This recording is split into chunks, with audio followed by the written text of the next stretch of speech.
We are absolutely thrilled to have you all today. I know it's a little tough to get a sense of the crowd when you're on Zoom, but there are over 80 of you here today. And we could not be more pleased that all of you took time out of your day to join us. And as the new executive director of the Policy and Innovation Center, I'm so pleased to be starting off on this foot. And Mayor Sanchez's remarks, her question just nailed it.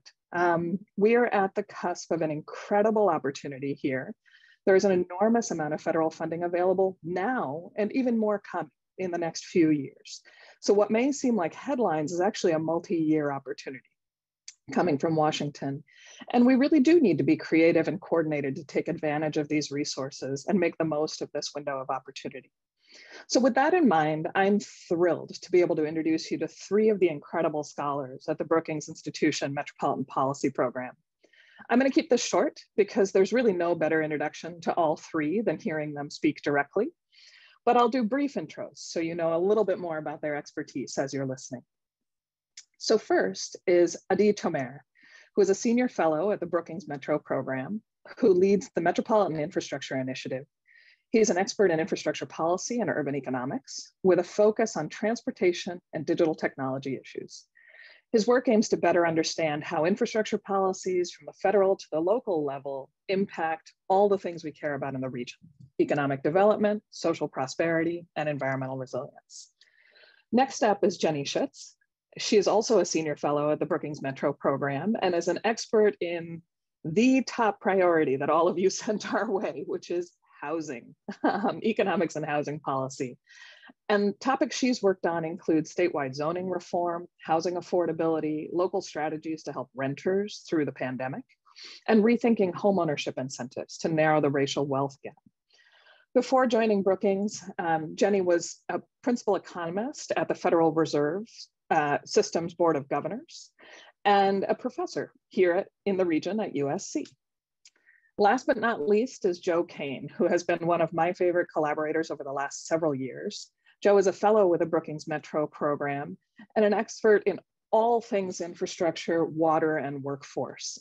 And I am delighted that you'll get a chance to talk with all three directly today. But this morning, you'll hear from them in a presentation about some of the big picture ways that Brookings works. And I want you all to listen closely. And please do put questions and comments in chat. Don't be shy. So with that, I will be doing a Q&A at the end of their presentation. So keep the questions coming. And with that, I'm going to hand it to Adi. Adi, please take it away. Great. Thank you so much, Shalini, for the incredibly kind introduction. And good morning to all of you in San Diego. Again, my name is Adi Tomer, and I help lead our infrastructure work at Brookings Metro. I'm also part of a bigger team, not just Jenny and Joe, who you're going to get to meet all throughout today's activities. We could not be more excited to join the new Policy and Innovation Center, the San Diego Foundation, and all of you in launching this new effort in your region. We can't wait to meet you all in person, and as you probably often hear from East Coasters, that absolutely includes getting our hands on some genuine fish tacos. Finally, we want to thank Mark, Susan, and Shalini for the opportunity to introduce, or in some cases, reintroduce our program and team to all of you. For 25 years, Brookings Metro has been working in cities, counties, and states all across the country to help their leaders deliver a more inclusive economy, grow businesses, and protect our environment. We are deeply committed to mixing original research and direct engagement to scale and translate our community-driven work into local, state, and federal impact. And as you'll hear today, trust and transparency are central to everything we do. Two of my close colleagues, Joe Kane and Jenny Schutz, are going to join me in this presentation. But before I pass the baton to them, I want to briefly set the context for our work. For every community, it's been a rough 18 months.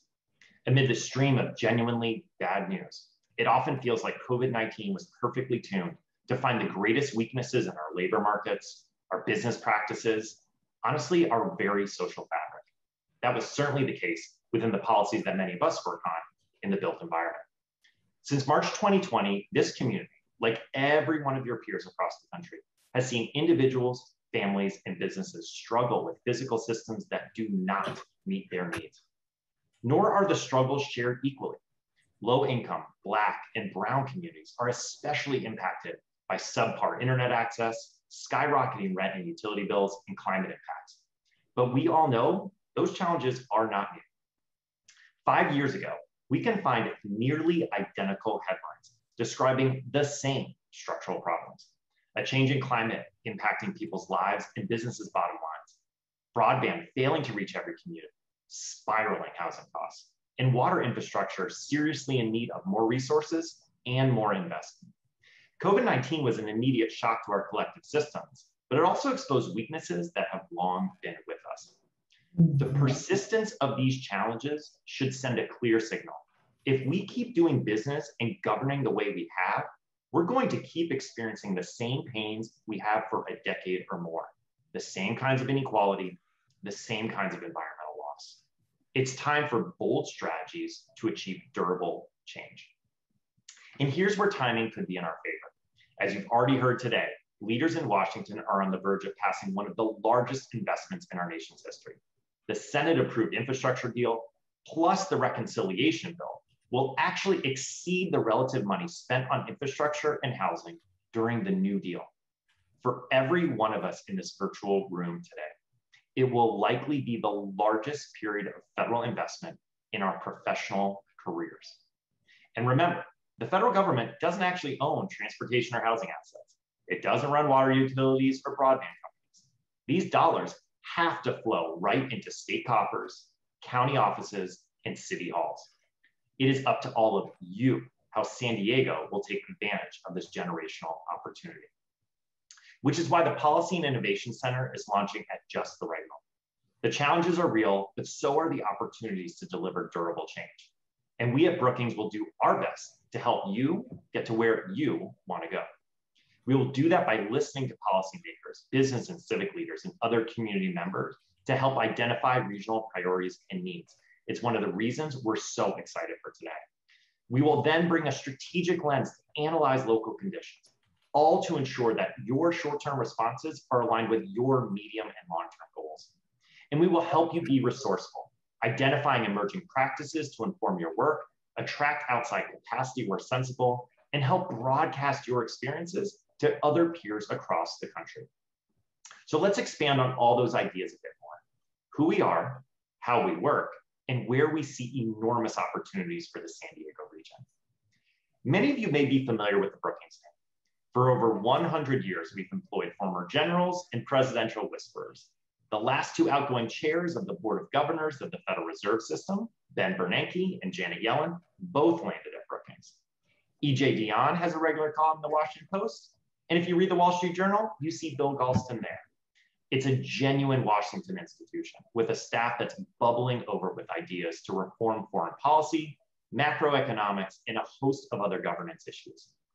Now, we're part of that bigger institution, but we operate a bit different. The Metro program starts our work by looking outside the Beltway. And while we do work with Congress, agencies, and the full federal machine, our goal is to deliver tangible results in communities just like San Diego. Now, over those 25 years, we've steadily refined our impact model. Our work always starts with applied research. These are the kinds of projects that create and process data to situate regions like San Diego within national phenomena, like the suburbanization of poverty, digital innovation, housing affordability, or even how many jobs workers can reach by transit. We then use those findings and local networks of civic-focused individuals to experiment with local interventions. These engagements help us build lasting relationships, while at the same time ground truthing our analyses by actually being present in the communities we serve. When research and aid engagement come together, it allows us to lift up our partners and bring scale to our work. Even better, our engagement with people and communities creates feedback loops to inspire the next round of our research. Now, like I said, this model has helped us build lasting relationships across the country. Federally, we pride ourselves on working across the political aisle with elected leaders and administrations of both parties. So even as political power ebbs and flows in Washington, we do our best to always stay connected to the policy architects of the day. We've been fortunate to have major wins in federal Washington too. From a competitive freight program written by Republican leadership, to the Democrats' 2009 stimulus and its innovative manufacturing grants, to a new water-focused workforce initiative that straddled two administrations. We know how important federal programs can be to our partners on the ground. But that federal impact would be impossible without our diverse network of public, private, and civic leaders from across the country. We know that working with mayors, city councils, regional authorities, nonprofit leaders, and business executives is essential to building more resilient and equitable communities. Across multiple regions and states, we have helped translate and replicate emerging best practices and strengthen peer-to-peer learning. And as you're going to hear more about today, one of our favorite projects was led by Mark Cafferty and the EDC team to drive more inclusive development in this region. Now, of course, we couldn't do any of this if we didn't enjoy the work itself and the people we do it with. You're seeing one of our more ridiculous summer outings, including the axe-throwing staffer who bombed the front of the photo. We couldn't think of a better way to show you all the smiling faces that will continue to this project going forward. And with that, I want to invite Joe Kane to discuss how we'll be approaching issues on the ground in San Diego. Great, thanks, Adi. I can't think of a better way to hand off the baton. My name is Joe Kane, and I work closely with Adi, Jenny, and the rest of the Brookings Metro team on all things infrastructure. I'm a planner and economist by background. A lot of my work focuses on water and climate issues, but I also focus extensively on infrastructure workforce development issues. So I'm covering some timely issues, I think, and really looking forward to the conversation today and in the months and years to come. I'm going to spend the next few minutes framing some of the major issues we're thinking about and that we imagine are resonating for many of you and the broader San Diego region. We think it's safe to say that the US approach to urban development over the past half century and in San Diego, like other large metros, has created serious long-term challenges. Treating housing, transportation, water, and land use systems as separate policy silos often leads to urban growth patterns that damage the environment, harm local and regional economies, and exacerbate racial and economic inequality. What we've seen are commercial corridors facing disinvestment, communities physically divided along racial and economic lines, even more than before, with especially large displacement, disruption, and disinvestment in Black and Brown communities. We also now produce world-leading levels of GHG emissions. Issues around technology, affordability, and accessibility are becoming more pervasive. Solving these shared challenges requires integrated regional solutions. Brookings Metro and the Policy and Innovation Center aim to break down silos and coordinate engagement across individual political jurisdictions. Traditionally, at a national, state, and regional level, policymakers and practitioners have often developed plans, launched investments, and evaluated outcomes in rigid silos, examining needs and solutions across just one sector at a time. For example, they may focus on transportation needs in one corner and housing needs in another, even though the two frequently and directly relate to one another. At the same time, leaders from one locality may fail to collaborate with leaders from another when it comes to planning, measurement, and more.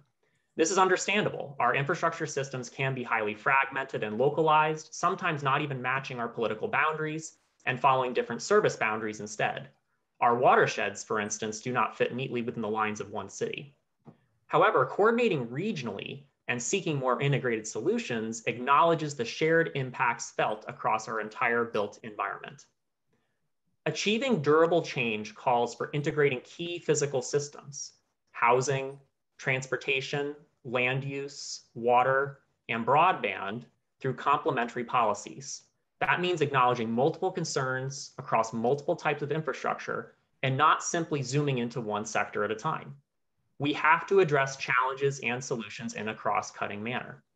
We also need to consider some of the interconnected enabling forces that allow regions to better thrive. We need to ensure that all communities have the fiscal resources to pay for needed projects and programs.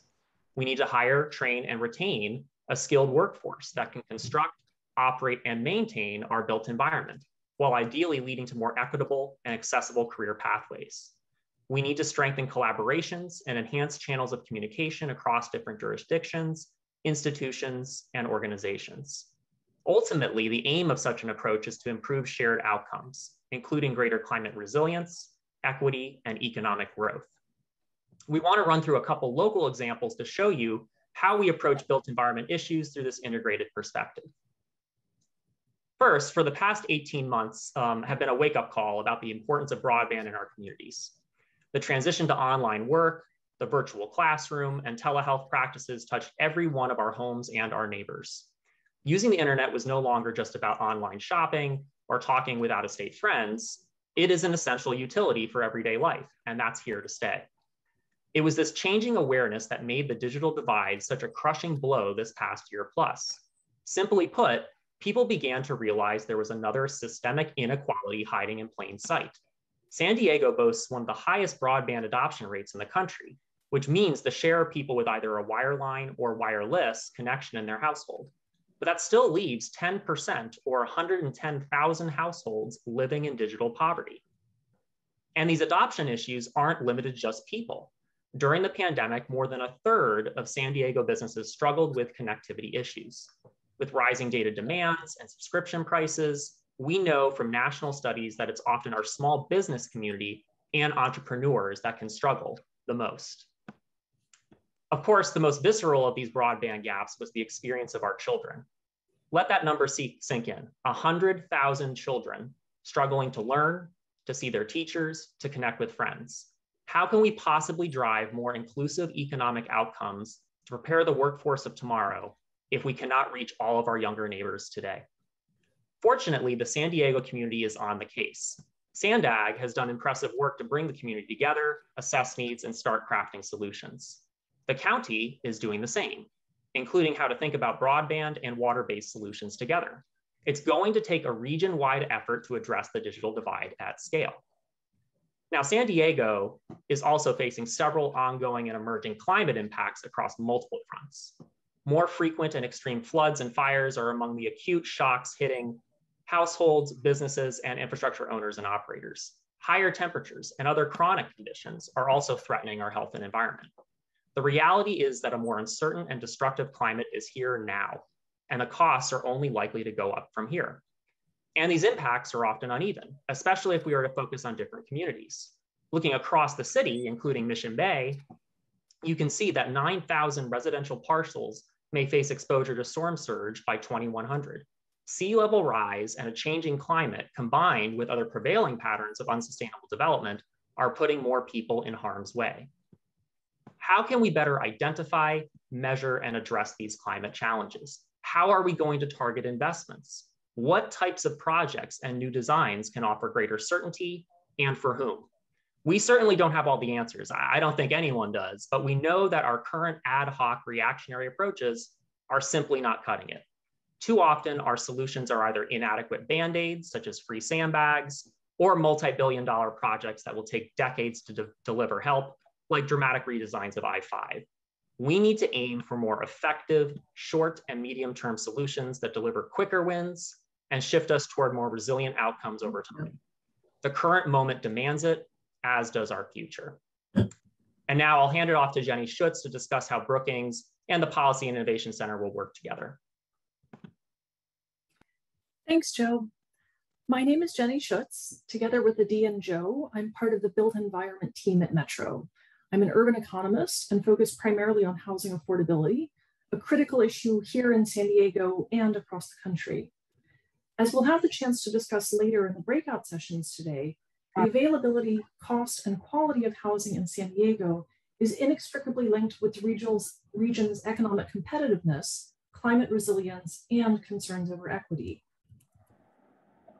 As Adi mentioned before, the federal government is debating financial support to state and local governments on a scale we haven't seen since the New Deal.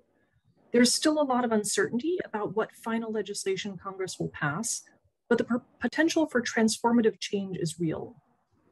And not just more money for existing programs, but the chance to bring new ideas and new approaches to persistent problems.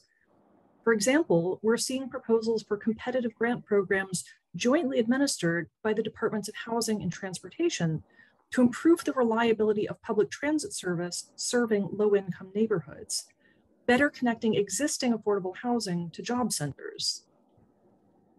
We have a window of both political and financial support to tackle major challenges and to develop integrated solutions.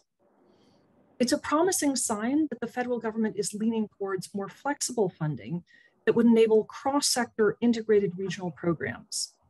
But making progress on wicked problems like climate resilience and social equity will also require strategic planning and savvy implementation by local partners, all of you in this room. We need to think about the ripple effects of investments and actions across policy areas, across geographic boundaries, and over longer time horizons. For instance, investments to expand the stock of affordable housing also need to consider where that housing is located, whether it will be at high risk of climate-related damage, and how it can leverage investments in public transit. Rehabilitating older buildings to remove lead and other hazardous materials does so much more than improve people's health. It creates well-paid jobs today and increases the productivity of future workers. These are direct opportunities to help more people in more places. We are excited to work together with the Policy and Innovation Center to build a two-way idea pipeline between San Diego and other regions across the US. One part of this pipeline is to engage our national networks to curate best practices from other regions and bring them to ground in San Diego.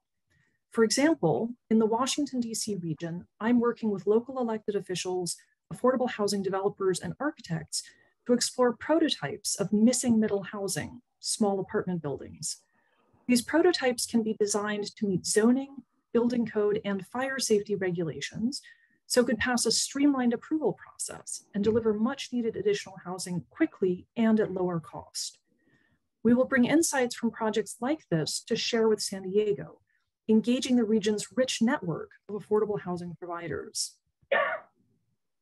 We will also leverage our networks to position San Diego as a national leader in regional collaboration, tech savvy, and capital attraction. San Diego has extraordinary assets, world-leading private sector firms, a highly educated workforce, notable anchor institutions that make the region a natural magnet for outside capital, drawing from Silicon Valley and across the globe. The policy innovations that emerge from this region can offer lessons to other cities in how to build more competitive, equitable, resilient communities. And through our widely read research, networks with media, and relationships with federal policymakers, the Brookings team will make sure other leaders can learn from San Diego's successes. This is a unique moment to connect federal policy to local actions. The Biden administration's infrastructure and budget plans echo our vision of linking housing, transportation, water, and land use, providing more federal financial support and political cover to local leaders. As Adi and Joe have highlighted, Brookings Metro has a long history of working with local leaders in cities across the US. But our partnership with the Policy and Innovation Center is truly a new type of relationship. A 5-year engagement that includes local government, philanthropy, and civic leaders, working closely with Shalini, Susan, and their team on the ground, offers a unique opportunity to create transformative change. The last 18 months have been hard for all our communities. The people of San Diego are facing tough, persistent structural problems in their daily lives, from paying the rent and water bills to bringing online learning to their kids and staying safe from climate change. But this moment offers historic opportunities, including an increased sense of urgency to tackle these challenges. We applaud the leadership and vision that has already gone into creating SDR-PIC. We're grateful that all of you have shown up today, ready to roll up your sleeves and lean into hard work. We are excited and honored to be your partner on this journey to a more resilient and equitable future. Thank you. And now I'm going to turn the mic back over to Shalini to moderate our Q&A. Thank you so much, Jenny. And thank you, Joe and Adi. I think, Karen, if you could have all 4 of us on screen here. We will be taking questions for the chat because there are so many participants. It's actually hard for me to see who has hands raised. So please do put questions in the chat and shout in the chat if we don't see your hand up. All right, I'm gonna kick off with a question. Amy, in her opening remarks, talked about being investment ready as a community. And all of you did a remarkable job highlighting these really long-term, kind of big structural challenges. So Joe, you said watersheds are bigger than any single municipality. Can you talk a little bit about how you thread the needle between the urgent and the important here in your work at Brookings? and make sure that there are short-term wins on the way to this long-term structural change? Yeah, I mean, I can take a first stab, and so Joe and Jenny can do a better job than I do here and buy them some time. It's a tricky question. I think what you've already kind of seen in the region and the county deserves a ton of credit for this, as many peers across the country too, frankly, was responding to the money that became available through CARES and ARP. Amy mentioned this in her intro, significant amounts of investment with some guardrails, but to use a clumsy transportation metaphor, like this wasn't like a narrow street. This was like a highway. You could run a lot of different things through. And right, Shalini, you and Susan deserve a lot of credit for trying to be innovative with the county, but around how you could provide some innovative investments that immediately touch folks on the ground where they live or where they work, but also set some of the kind of investments that lead to long-term durable change.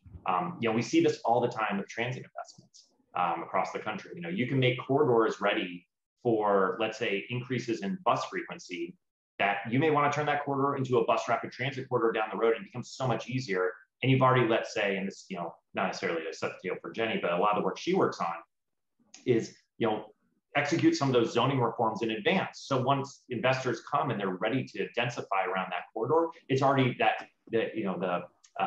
the land has been tilled already, right? So there's a lot of that kind of smart, prudent investment, which is really oriented around a community knowing what they want to do and doing some of that advanced planning. That's great. And I'll just give one other example that's, again, tying in the federal money that we've already seen come through ARP. So in the last year, the federal government has spent an unprecedented amount of money for household rental assistance. So $45 billion being appropriated, which is just, it's an avalanche or a landslide or whatever sort of metaphor you want to use. We've never seen that much money. And it turns out that a lot of local governments didn't have programs in place. They hadn't done this kind of emergency rental assistance, right? The traditional household rental assistance is long-term. It runs through HUD. There's a very long process of screening households to make sure that they're available and lining up landlords and so forth. So this was both bigger in scale and kind of a different animal, and intended to help people in the very short term. Ideally, local governments are taking advantage of this money and this attention to the issue to try to solve some of the longer term problems, right? There were households who lost a job, who needed a one-time payment to cover back rent debt, but they will be employed and aren't going to need ongoing assistance. But many of the households who got hit had trouble paying the rent even before COVID happened, right? So it's not just that a one-time payment will help them. They need a long-term voucher, or they need a place in subsidized housing. So it's aligning these sort of short-term needs with, let's use the extra cash we have now to solve these longer-term problems and make sure that people who were unstably housed before the pandemic are more stably housed afterwards with this infusion of resources. That's great. Thank you both. I realize I threw the kitchen sink at you with that first question, because it really is top of mind in the region, right? How do we use money now to solve immediate problems and make rapid change, but also lay the breadcrumbs, right, to do these bigger shifts? So I think that we don't necessarily think of incrementalism as leading to transformation, but it really can if you're thoughtful about it. So one of the examples I gave yesterday in our launch event with General Allen was about utility bills. So Jenny, very similar to the rental assistance programs, right? We're talking about basic affordability of critical services and about water, about electricity, and being able to use the information that we've gotten out of the pandemic, really take all this new data about who we're assisting to target investments in energy efficiency, renewable energy, to help serve the most vulnerable, but also improve regional sustainability, I think it's a third example on top of what you all just said. So now I want to lead from that, because if we talk about using data about the crisis we're in to inform the future we want to go to, Joe, this connects from broadband to education, right? We have these very, very immediate opportunities and big structural investments that are designed to create social change at the end of the day, right? Drawing that line is something very important that research can really help us do in both shaping a vision and in knowing whether we're headed in the right direction. Can you talk a little bit about your work on workforce, education, broadband, and how you string these things together? Yeah, it's a great point, Shalini, and Dee and Jenny certainly can add on to this. You know, with our built environment, we think of infrastructure, you think of physical stuff, and it's so easy to overlook, you know, people, right? And not just as users of these systems and customers, you know, as the case may be, but you know, infrastructure is a foundation for our economy, for our environment, for opportunity. I think that's been especially clear given, you know, the essential services that it's provided for all types of households, businesses, not just in San Diego, obviously, but all over the country. But the reality is, right, there's still significant gaps. We still have quite a ways to go. I would argue, you know, nationally, but zooming in regionally, you know, better identifying, prioritizing, targeting where those gaps are, and thinking about both sides of the coin, right? Not just sort of building it and that kind of solves it, or just throwing money at the problem, but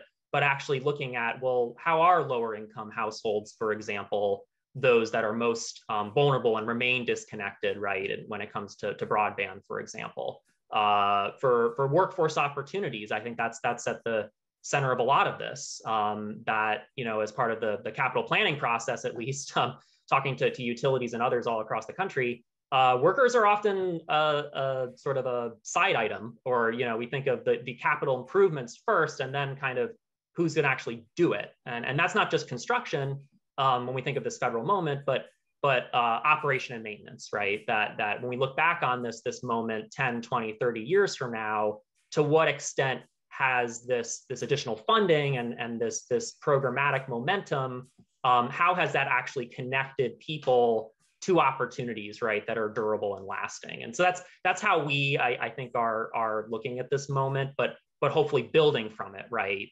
but over time. So Jenny and Dee might have more to add to that. I mean, you know, it's sometimes hard, as you kind of framed it, Shalini, there in the question, to recognize how long infrastructure change takes.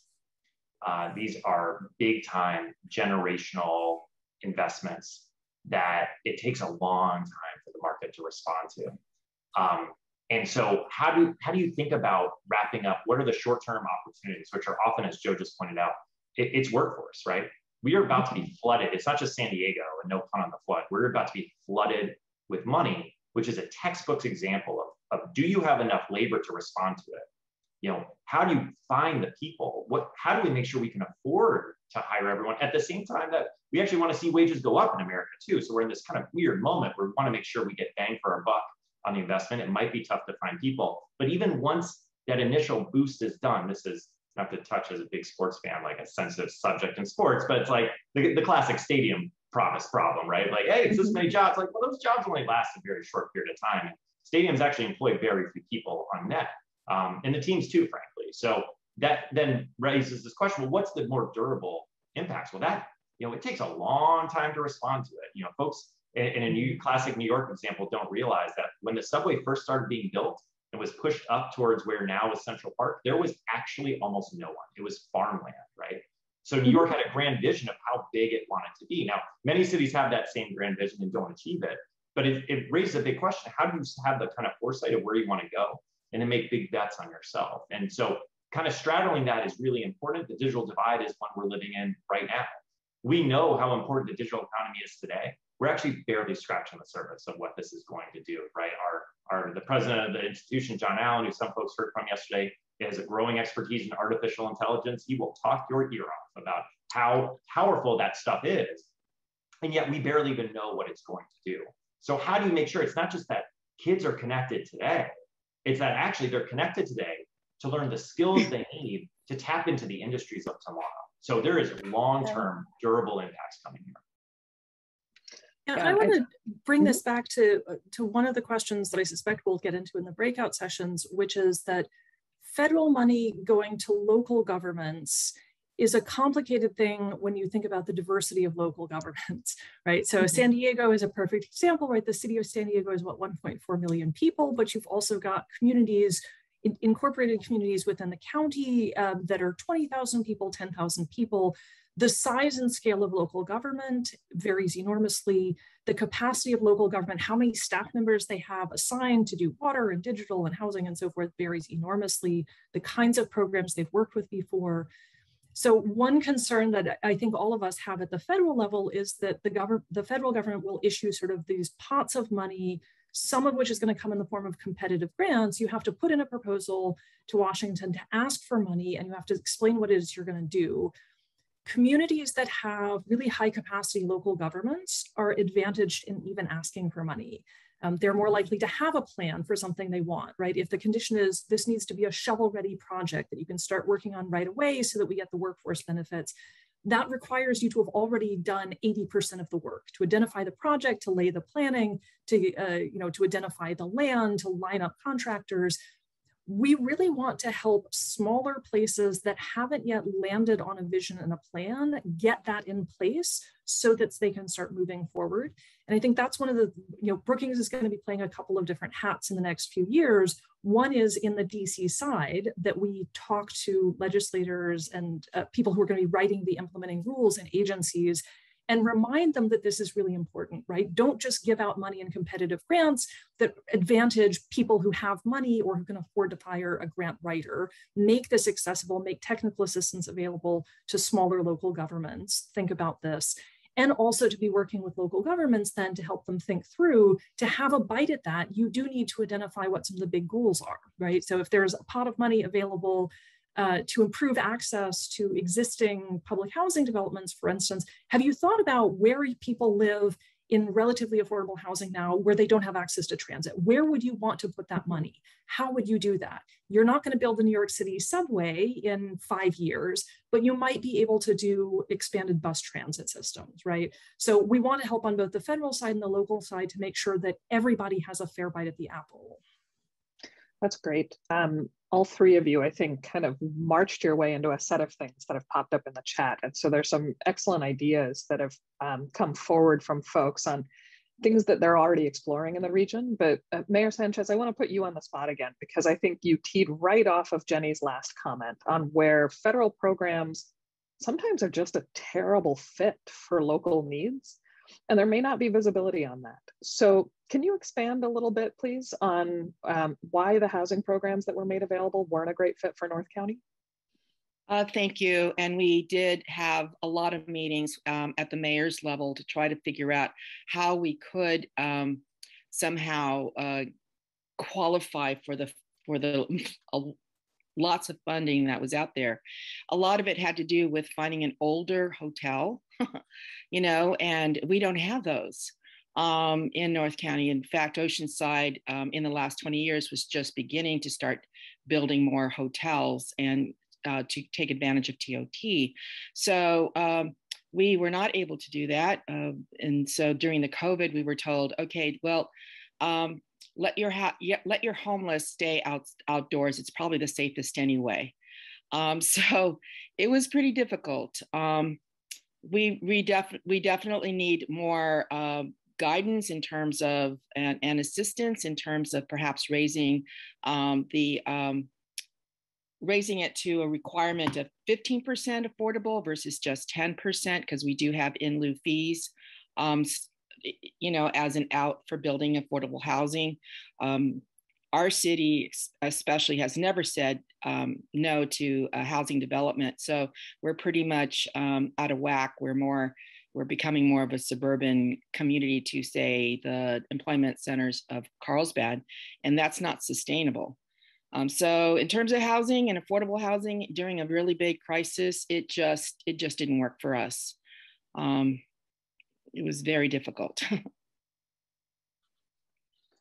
Thanks for that additional detail, Mayor Sanchez. I think this is very much what you're hearing the Brookings team and me speak directly to, which is that we recognize these solutions, that the challenges you're facing may be your own, but the solutions may need to be broader. They aren't things that you can solve within the same silo.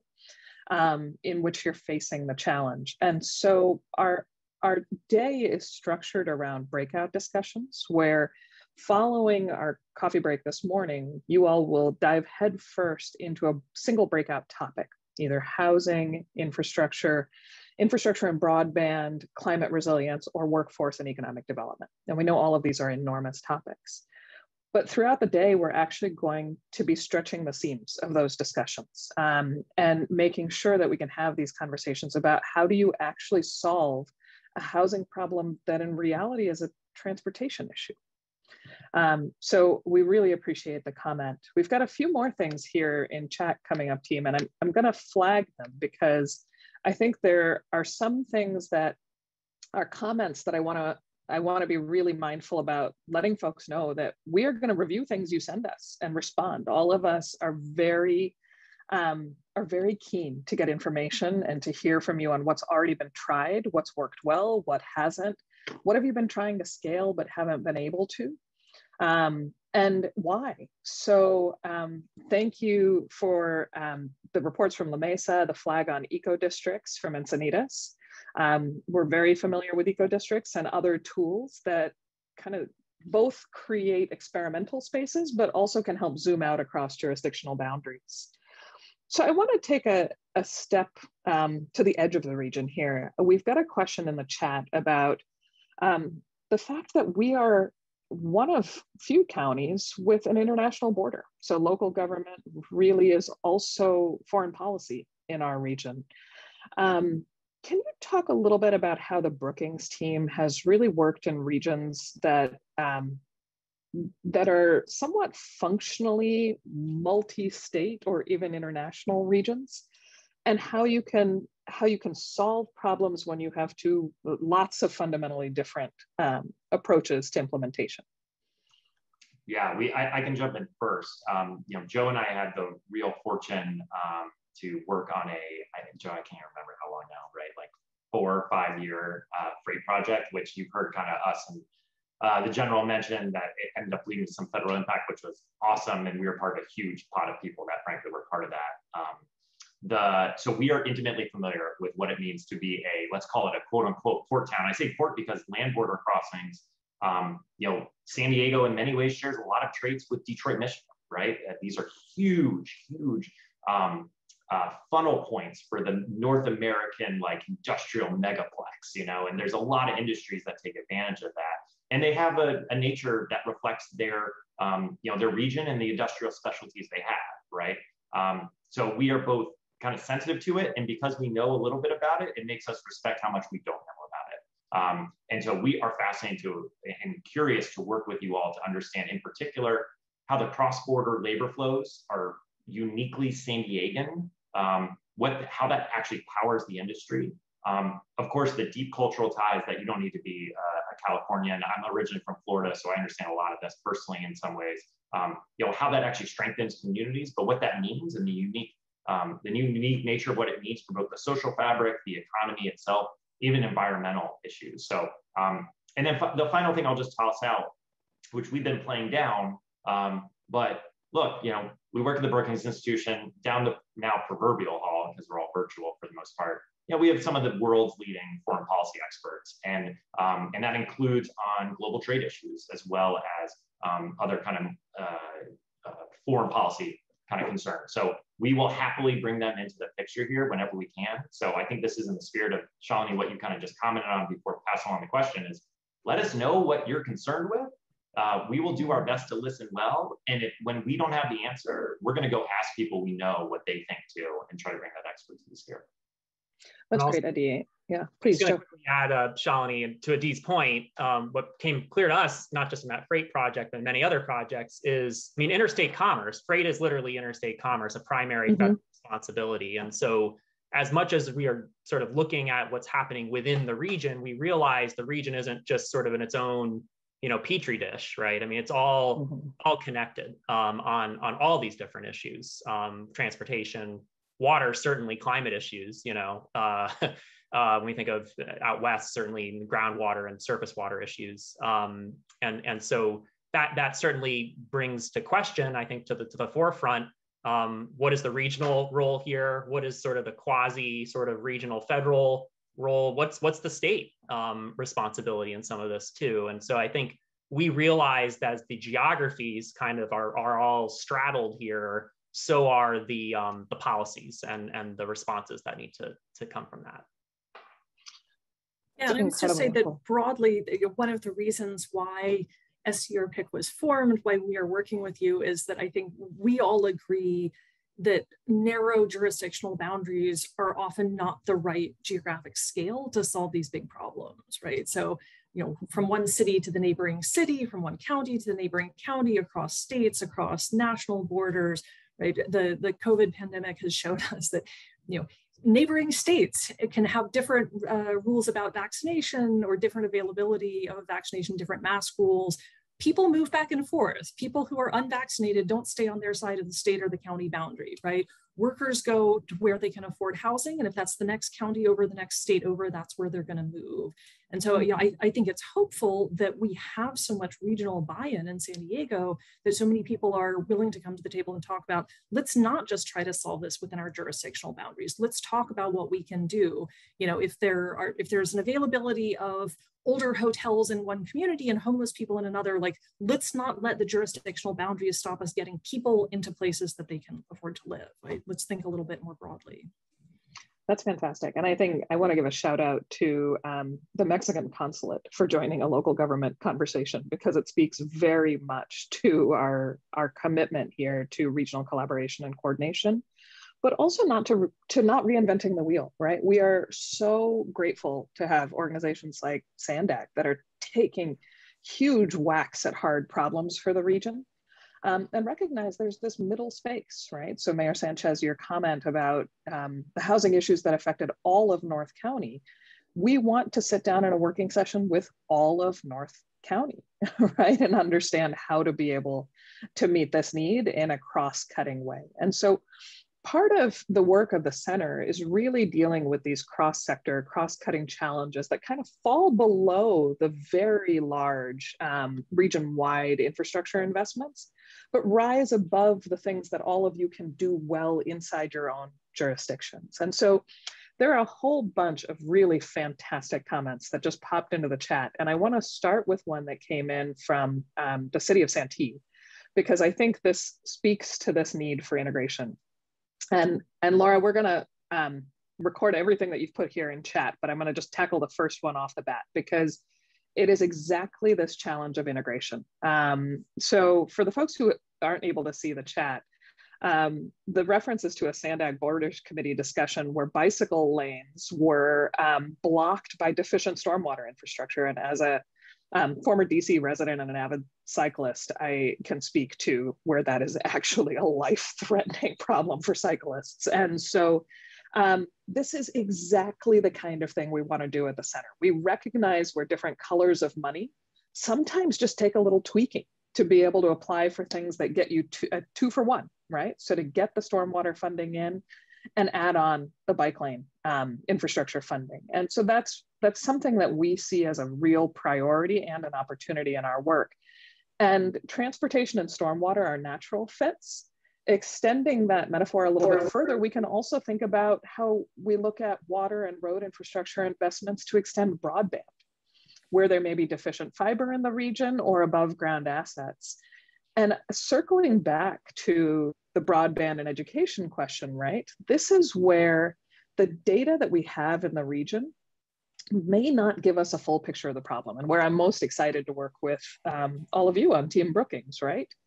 It is one thing to say that a household is connected. It's another thing to be writing an English paper on an iPhone, right? And what that means for an educational outcome. So we have to be able to ask, where do we have the right information to understand the problem? Where might we actually be missing the problem as a whole? And then where can we zoom out and get really cross-cutting opportunities underway? So I want to applaud these comments that are coming in chat. And just flag, let's see, let me pull out one more question here. I think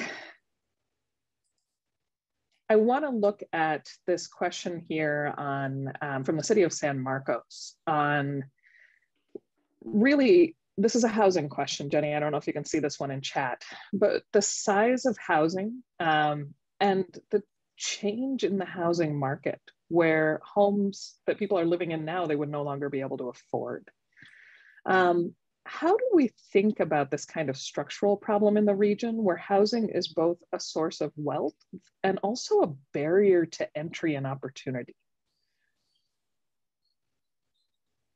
Well, that's a $64,000 question. So we could do a semester of seminars talking about that. But I mean, that is in fact one of the central tensions, that we have both relied very heavily on homeownership as a source of wealth building for households. So the sort of American dream line is you buy a home, you pay down the mortgage over time, the home appreciates in value, that becomes then an asset that you can use. You can borrow against it to pay to send your kids to college or to pay for your retirement.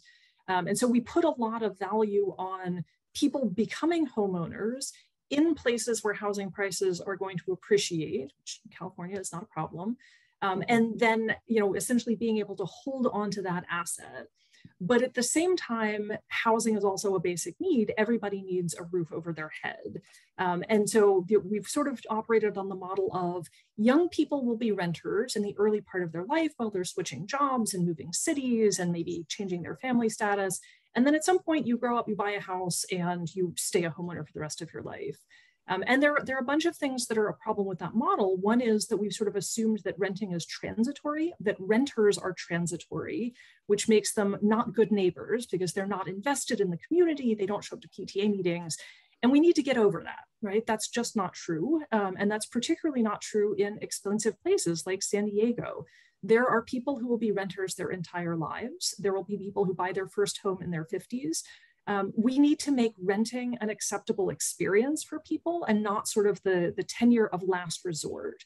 And so that involves kind of a mind shift, but also some policy shifts. So things like California has baked in a really strong privilege for people to buy their homes, enjoy the appreciation of the property values, and not have to pay the full increase in property taxes, right? That privileges older, longer term homeowners.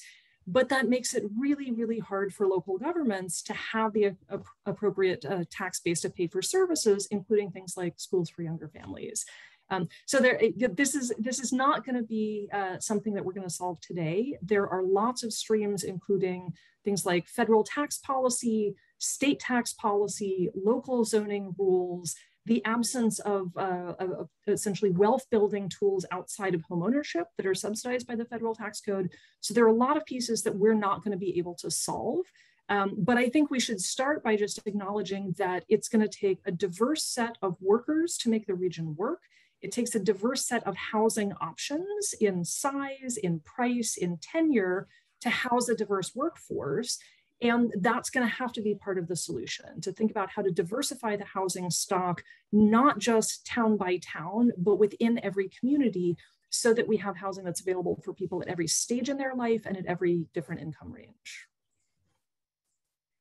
Yeah, I want to kind of get back to Shalini's first comment. In case folks saw the exasperated smile that Jenny and I kind of both had, is first of all, keep this housing stuff coming, partially because it's going to go to Jenny, and they're so hard to solve.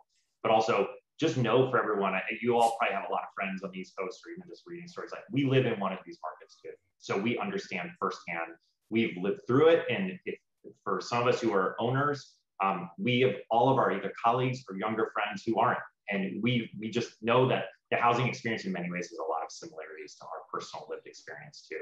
I want to come back to the first kind of number one, from Laura, who I feel like did the chat version of dropping the mic with 4 massively important and awesome ideas in there. So I can't wait to get to all of them. Yeah, more of that, please. We've had these really, so to remind everyone again, this is kind of this, you can see in the chat, but kind of this idea of hey, bike lane, stormwater, and frankly that Sean said, that can be broader road improvements. How do we kind of sync those up? Folks who work in the region in these topics, probably know this national phrase, quote unquote, dig once, which can apply to any multi-sector infrastructure investment. Basically, if you're going to tear up the road, no one on their street wants to see or especially the main arterial you probably drive or use a bus on down the street. get torn up again 18 months later to do a different improvement that no one even told you what it was anyway. So it's really frustrating as a local household. But it actually speaks to how our planning, as Joe kind of talked about really well in the presentation, I thought, of like these different quote unquote silos, right? And they operate in isolation. One note that I think the comments just great, period. Yes, of course, you want to do it together. One thing that we've been starting to quietly work on inside Federal Washington and are excited to do with you all, because Federal Washington needs to hear what you all end up doing, is that federal funding streams do not nicely connect at the federal level. They don't want to. You all have a treasurer in Shalini because she can tell you about this firsthand. And so from 09 to 16, some federal bureaucrats, both political and career, knocked their heads against the wall to the point of blood, trying to make them work. And what we've learned from some folks is overall, it seems from the legal side, it's maybe never gonna work. It's really, really hard if Congress doesn't write it in from the beginning, and they haven't. But what that means is, how can the federal government, and this is what this administration's political and career folks are now like quietly sniffing around, is how can we make it easier for places like Chula Vista, the County of San Diego, these other actors, right, to actually splice, let's call it broadly, like, some DOT funds, some EPA funds, and somehow, whether it's through permitting, acceleration or decreasing the timelines, just making these capital flows come together. They are highly interested in this, but what that means is it's got to be local, and by local I mean whether it's county, regional, whomever. It's got to be local leadership on this. So we are working on this both at the same time. We're kind of starting to work with you all and separately, but they talk to one another. So we are excited to learn from you all what you think might work best, and starting that kind of two-way communication with our federal peers. I love that, Eddie. And I think, I don't know, I think the bruises have healed from all of my headbanging in Washington around these programs. But when I was sitting at EPA, we really worked hard to line up housing money from HUD, transportation money from the Department of Transportation, and our own water programs. And the places where we were most successful is where there was an integrated bottom-up vision for how to use the money that let us then push the federal side of things to know how to fix the money to be most useful on the ground. And so that's really what we have the opportunity to do in the region.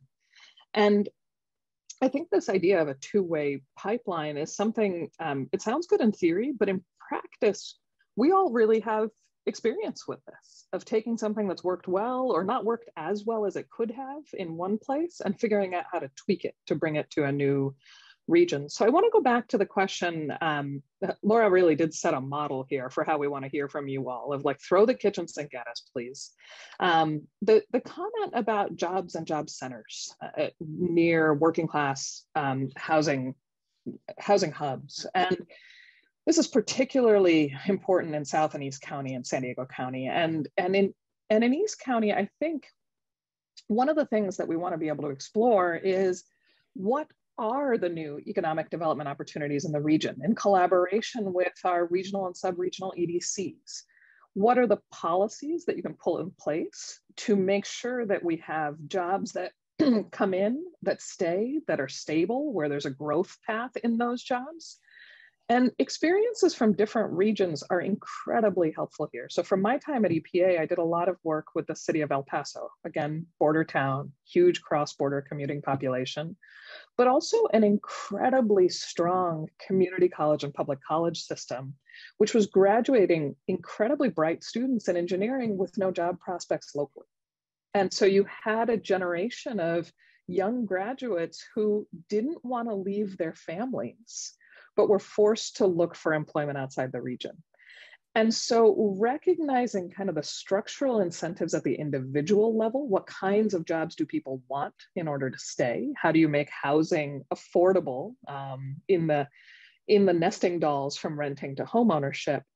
And then what are the industries that we could do better than anybody else in the region? And so we've got ideas internally at the center on everything connected to construction industry jobs. So there's a water workforce. There's an enormous amount in the digital economy. So we're thinking about everything, not just from broadband, but how do you integrate fire and flood monitoring? So we are smarter and better about managing our risks, and also creating jobs that attach to that.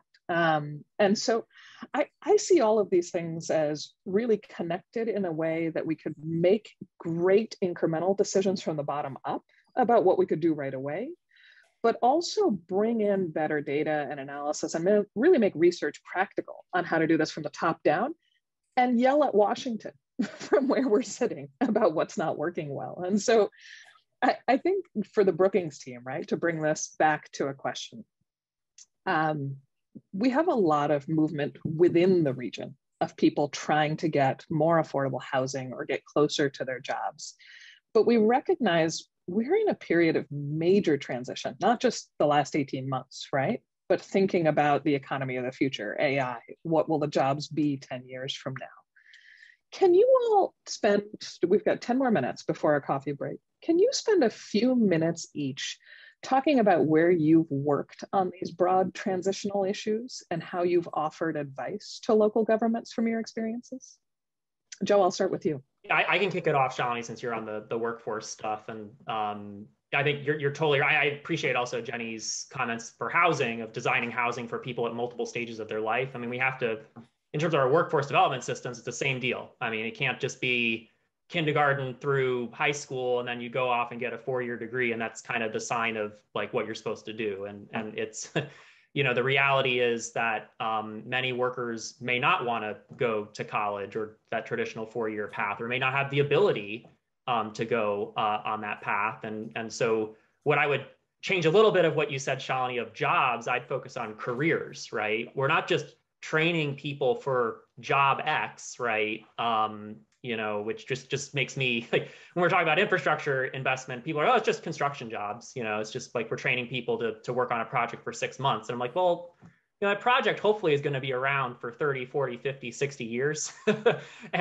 And why are we not talking about all the growth and opportunity that that's unleashing, and who's going to be filling those shoes, not just for new opportunities that are emerging. I think this is especially true with climate related investments and positions. And I was at the Department of Labor during the last recession when there was a demand to sort of count green jobs. And if you go to the website for that, it's actually archived for a reason, because it was impossible to do. But it sort of started this important conversation that I think is still unfolding, not only in Washington, but all over the country. It's not just about filling jobs and careers of growth, but also filling the shoes of those workers who are already in these fields, who may be retiring, eligible for retirement, maybe leaving for some of the same issues that Jenny spotlighted, right? If they can't afford housing in the region, maybe they don't even see a place for themselves economically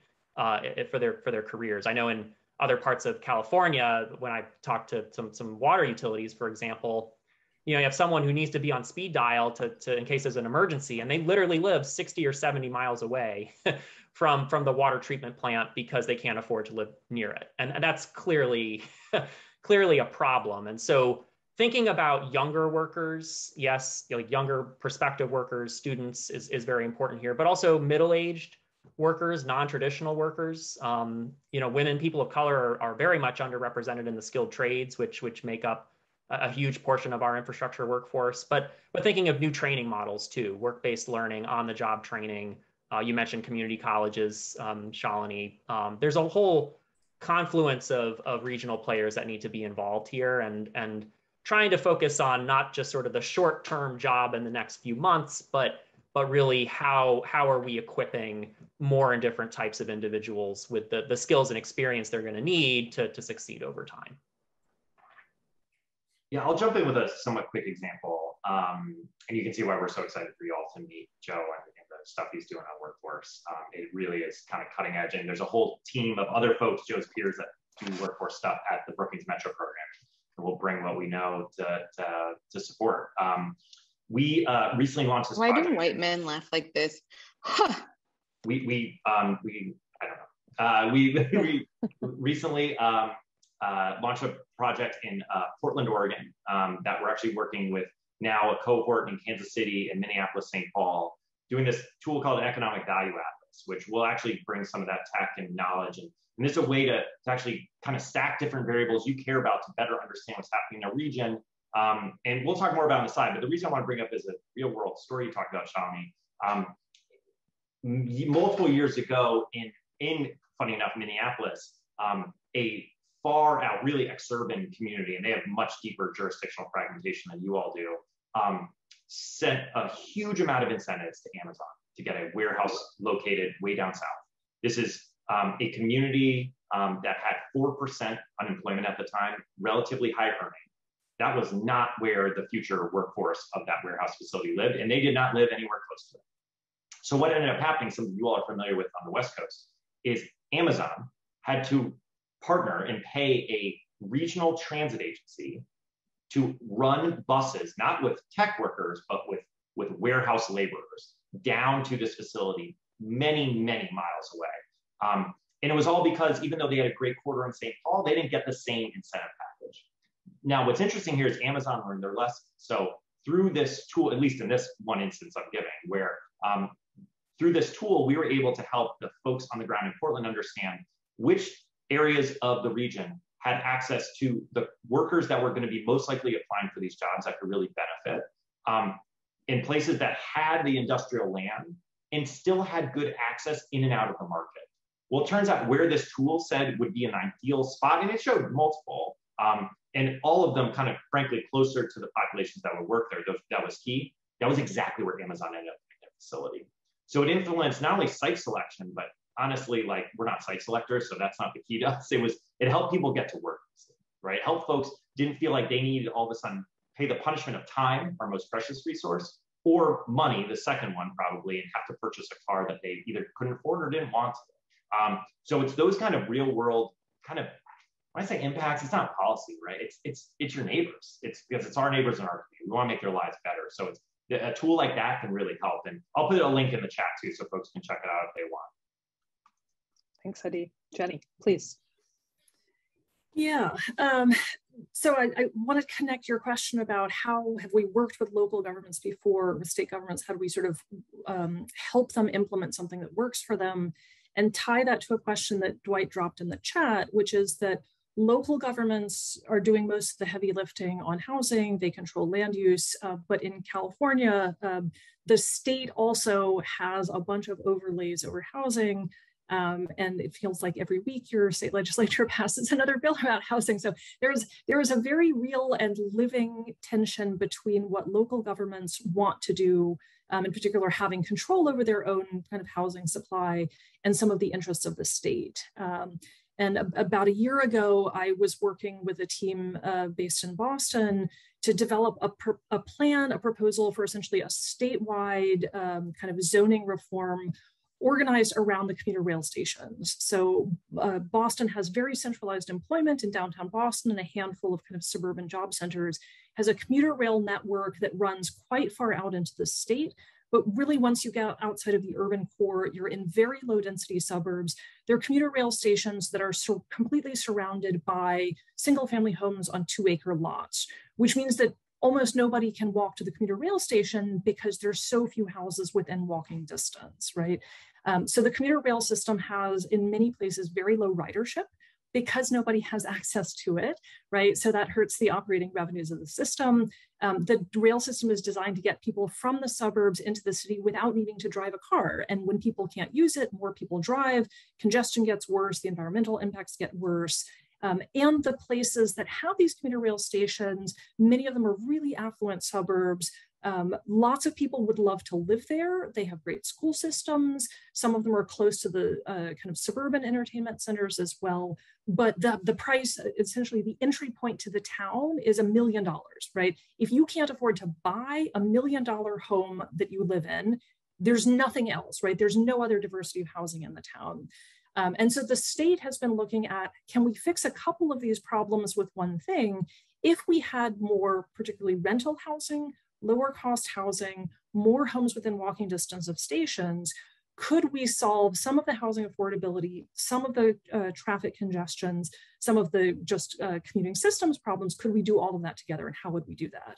So we developed one proposal for how you could do this, which is essentially to identify areas around these commuter rail stations that have really expensive land and very low density housing, and push for those to have, to allow by right apartments, right? And you don't even have to do skyscrapers. I mean, we're talking like 3 or 4 story apartment buildings. You could still fit a lot of homes within walking distance of the station, right? And the rest of the town could conceivably stay as it is, but it creates an entry point to the community that doesn't exist now.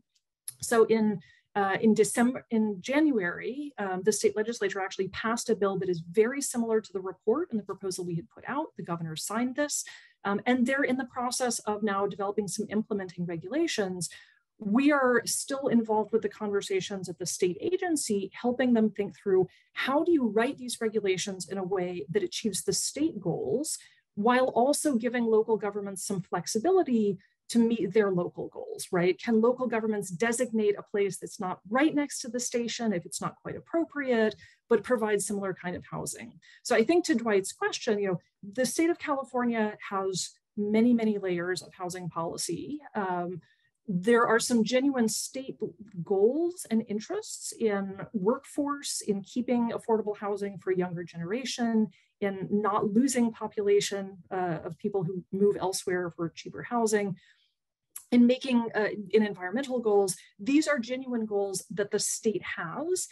When it sees that local governments aren't helping meet those obligations, it has a range of tools, some of which are blunt instruments and some of which are more nuanced, right? So this is going to be an ongoing debate, I'm sure, over the next several years between states and local governments, and of course, mediated through SANDAG, right? The Regional Housing Needs Assessment goes through the MPOs.